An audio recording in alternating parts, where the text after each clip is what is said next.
Bismillahirrahmanirrahim. Assalamualaikum warahmatullahi wabarakatuh.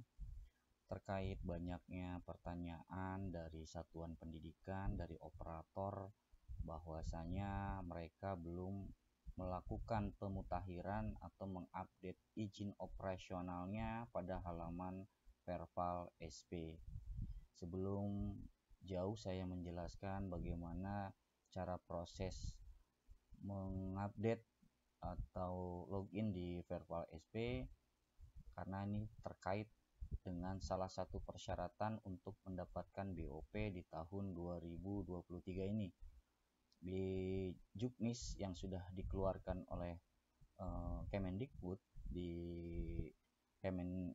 Permendikbud nomor 63 tahun 2022, yaitu tentang petunjuk teknis pengelolaan dana bantuan operasional satuan pendidikan.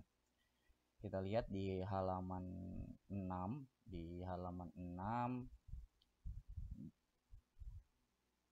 ini di halaman 6 bab 2 penerima dana bagian ke-1 satuan pendidikan penerima dana BOP PAUD. Untuk BOP kesetaraan ada di halaman selanjutnya, tapi untuk persyaratannya kurang lebih sama ya. Jadi saya menjelaskan di sini untuk satuan pendidikan penerima dana BOP PAUD.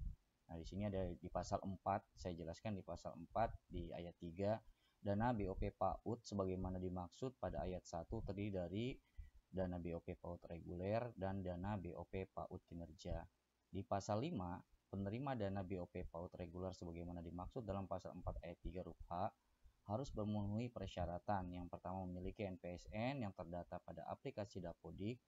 Yang kedua, telah memisi dan melakukan pemutakhiran data pada aplikasi Dapodik sesuai dengan kondisi real di satuan pendidikan paling lambat tanggal 31 Agustus tahun anggaran sebelumnya, yaitu cut off BOP di 2022 tanggal 31 Agustus tahun 2022.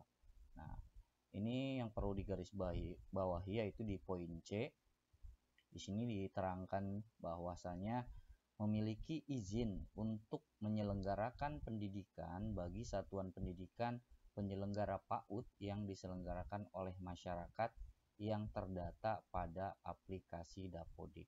Jadi bukan hanya memiliki izin operasional atau registrasi yang masih aktif yang dikeluarkan oleh Dinas Pendidikan, tapi registrasi tersebut, izin operasional tersebut harus diupdate atau dimutakhirkan pada halaman Perpal SP. Sebelumnya juga sudah pernah dijelaskan dan pernah ada surat edaran ketika kami melakukan sosialisasi Dapodik pun sudah dijelaskan kepada masing-masing satuan pendidikan. Tapi lagi-lagi masih saja ada lembaga satuan pendidikan yang belum melakukan pemutakhiran data izin atau pemutakhiran registrasinya, entah dengan berbagai banyak alasan dan lain sebagainya. Nah, kalau yang untuk satuan pendidikan penerima BOP kesetaraan ini sama saja, berarti bedanya ini ada di pasal 14. Persyaratan juga sama, memiliki izin untuk menyelenggarakan pendidikan bagi satuan pendidikan kesetaraan yang diselenggarakan oleh masyarakat yang terdata pada aplikasi Dapodik. Jadi izinnya terdata di aplikasi Dapodik. Bagaimana supaya izin tersebut, registrasi tersebut sesuai dengan data yang ada di Dapodik, maka harus kita perbaiki melalui halaman Perpal SP. Nah, terkait edaran ini pun pernah dijelaskan di sini, saya ingin jelaskan juga sebelum melangkah lebih lanjut. Pada surat edaran ini nomor 6699 /HK.04.01/2022 tentang pemutakhiran data pokok pendidikan semester 1 tahun ajaran 2022-2023. Nah, ini di tanggal 21 Juli 2022. Di sini di salah satu persyaratan untuk mendapatkan BOP yaitu mengisi dan melakukan pemutakhiran data Dapodik sesuai dengan kondisi real satuan pendidikan paling lambat 31 Agustus 2022, memiliki NPSN. Yang C, memiliki izin untuk menyelenggarakan pendidikan bagi satuan pendidikan yang diselenggarakan oleh masyarakat yang terdata pada Dapodik. Nah, untuk kaitannya hal ini, di sini juga sudah mengingatkan memperhatikan hal-hal tersebut di atas Kami meminta di sana berarti Dinas Pendidikan sesuai dengan kewenangannya untuk, saya langsung saja ke poin D, memerintahkan satuan pendidikan yang diselenggarakan oleh masyarakat dan belum menginput data izin pendirian dan atau operasional agar segera melakukan pemutakhiran data melalui halaman pervalsp.data.kemdikbud.go.id. Makanya dari itu kita atau saya ingin menjelaskan kembali karena masih banyak sekali pertanyaan-pertanyaan yang Pak saya belum bisa melakukan atau belum mengupdate izin operasionalnya karena tidak tahu di mana mengerjakannya. Padahal sudah sering dijelaskan juga. Tapi ya untuk mengulang kembali, menjelaskan kembali, mungkin yang lupa akan saya ingatkan kembali. Langkah yang pertama ya, bagi satuan pendidikan yang ingin login ke Verval SP, pastikan bahwa memiliki akun atau pernah atau sudah melakukan registrasi sebagai operator satuan pendidikan pada halaman SDM Pusdatin. Ya, pada halaman sdm.data.kemdikbud.go.id. Jadi ini menggunakan akun yang terregistrasi di halaman SDM Pusdatin, bukan menggunakan akun Dapodik. Akun Dapodik hanya dilakukan untuk login ke aplikasi Dapodik, manajemen Dapodik atau SP Datadik dan ke BOP. Jadi untuk login ke Verval SP, Verval PD, Verval PTK itu menggunakan akun operator sekolah yang terdaftar atau terregistrasi di halaman SDM Pusdatin. Bagi yang belum bisa melakukan registrasi di sini, pilih satuan pendidikannya. Saya tidak menjelaskan lebih rinci dulu untuk cara pendaftarannya karena saya menganggap sudah bisa atau tinggal melakukan registrasi di sini. Saya menjelaskan langsung ke Verval SP. Kita kalau ini tinggal ketik saja di Google Verval SP atau Verval Satuan Pendidikan. Di sini kemudian kita klik Verval SP Kementerian Pendidikan dan Kebudayaan.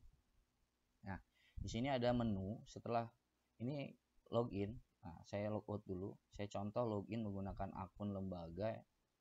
Kemudian setelah berhasil login, di sini ada menu, klik pengelolaan, klik perbaikan data. Nah, di sini akan tampil seperti ini, update identitas.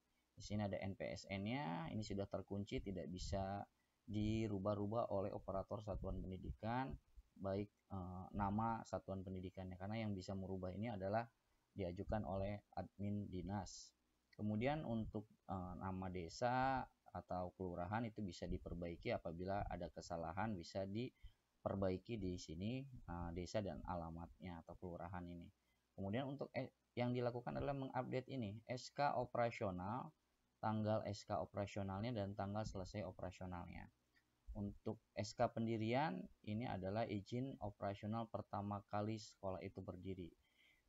Jadi selama sekolah itu masih ada, jadi izin operasional ini SK pendirian ini maksud saya tidak akan berubah.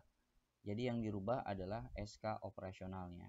Karena untuk sesuai dengan di Kota Bekasi di Perwal 69 tahun 2017 tentang petunjuk perizinan untuk pendidikan non formal maupun formal di satuan non formal SD, TK mau SMP.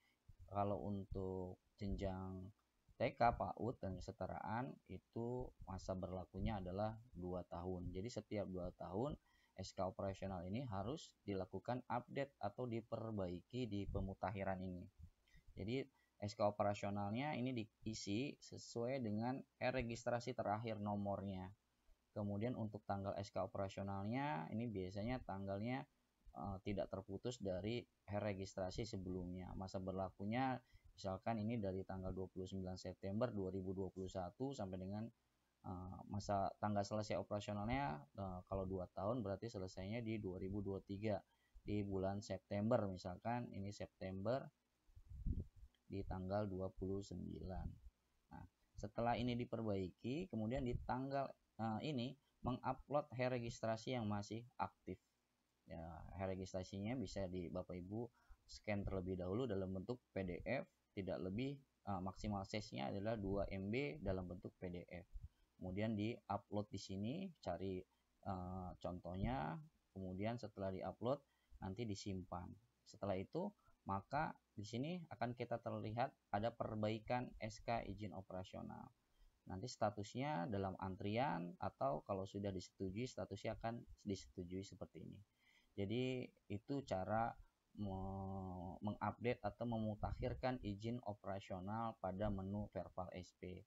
Kalau ini nanti sudah berubah, kemudian bisa lakukan tarik data atau sinkronisasi di Dapodiknya setelah Dapodik semester genap ini rilis. Jadi mungkin itu yang bisa saya sampaikan, mudah-mudahan bisa dipahami, sampaikan kepada teman-teman semuanya agar semuanya dapat melaksanakan dan mendapatkan BOP sesuai dengan kriterianya. Terima kasih, salam satu data, salam sehat selalu. Wassalamualaikum warahmatullahi wabarakatuh.